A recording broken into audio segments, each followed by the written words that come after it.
No doubt whatsoever. Game 2, Munster will be 9 out of 10. Harry Green will be 9 out of 10.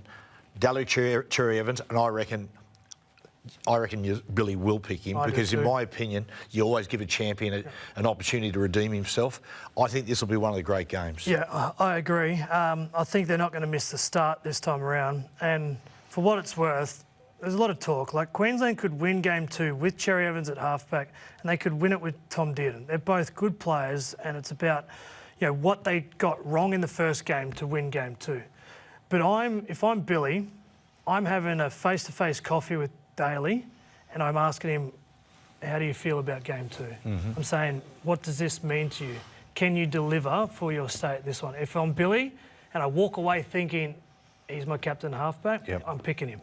If I feel like he's probably not there and hesitant, just a gut feel, I think I'm probably going Tom Dearden. But there's only one person who makes this decision, and that's Billy, and I would be backing in, hanging up the Queensland jersey in front of Daly one more time and saying, have you got it? And I think the answer is yes. Well, I don't think Billy had to ask the question, or he doesn't have to ask it. I think the response from Daly against the Broncos the other night, I think it said it all. I think it was great. So what about the Broncos? I'm confused, tell me. Coops. Yeah, tell me. I don't know. I saw them down at Manly on the Friday, and they're chipper. They're up and about, and I thought, okay, you know, and I certainly didn't expect what happened the following night. Well, if you were to put your coach's hat on, what do you think is holding back the Broncos? Because we have seen the best of the Broncos and we've seen the worst. And they're not that bad. With that talent they've got, they can't be where they are at the moment. So if you were coaching, what would you do? What do you think the fix is? Well, Cooper, I'll state the obvious. Where they're at the moment, I think a lot of it's attitude, right? And the temptation is sometimes you sit there and you go, right, what are the things we're going to do? And oftentimes we look at what we're doing with the football. If I'm Madge, I'm probably sitting there this week and pulling my senior players in and say, right, how do we win 1-0? Yeah.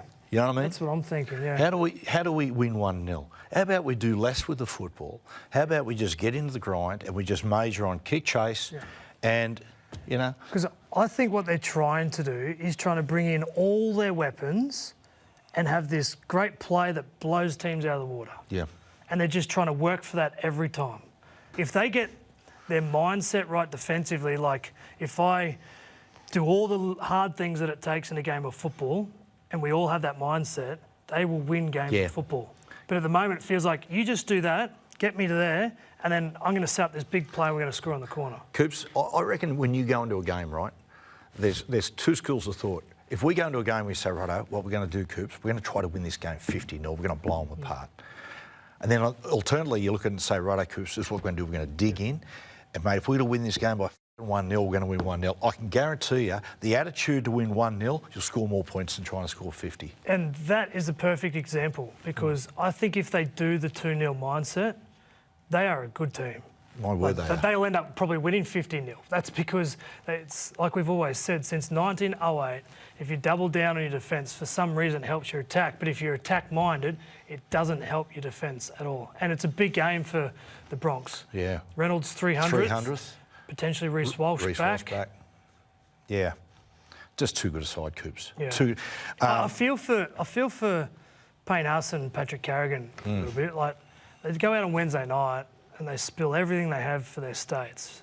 And they come back up again and they do it again. And they're just not getting the response. I think a bit comes down to Adam Reynolds, like just bringing that team together, a bit like Fogarty's been doing for the Raiders. Like, the Raiders have a very hard-nosed forward pack. They've got super exciting outside backs. But the key part of that is Jamal Fogarty and decision-making. Hold them together. And I think a little bit of Reynolds for that. Payne Haas, there is talk that he will test the open market. He's coming off contract. His managers alerted clubs. That's what the manager does. That's his job. There is not a dollar sign that you would not give Payne Haas if you're one of the new teams. I asked the boys last night, do you reckon Payne Haas has a chance with the, you know, we're going to see salary cap starting to come in, go up as new sides come into the competition. Do you reckon he's a chance of being the first $2 million player? Like, you could mount a case for it. Like, right now, if you're starting up the new franchise and everyone is available, like, Payne Haas is in the conversation with with Cameron Munster, Kalen Ponga, Nathan Cleary. Like, he is right there alongside them. Yep. He's one of the very few front rowers who can win a game. Well, like, he can win a game with the carries and the effort that he does. And he's a good example of a pro. Like, when you're setting up a franchise, it's almost like your first signing is the bear of the culture. Yep. Like, the first signing is the one through the door that says, okay, if we are going to set up who we are, it's because of this guy. I mean, Perth Bears, mate, as far as Payne is concerned. And the other one, mate, I'm telling you, Coops, you know, P&G. If P&G come into the competition, let's say, for instance, and tax-free money, you go to Payne and say, mate, 1.8, tax-free, that's a lot to think about. Does that include Haas consultants, tax-free money it and does. P&G? It does. Package deal? Yes, it does. Cool. It does. It does. Yeah, me and Joey.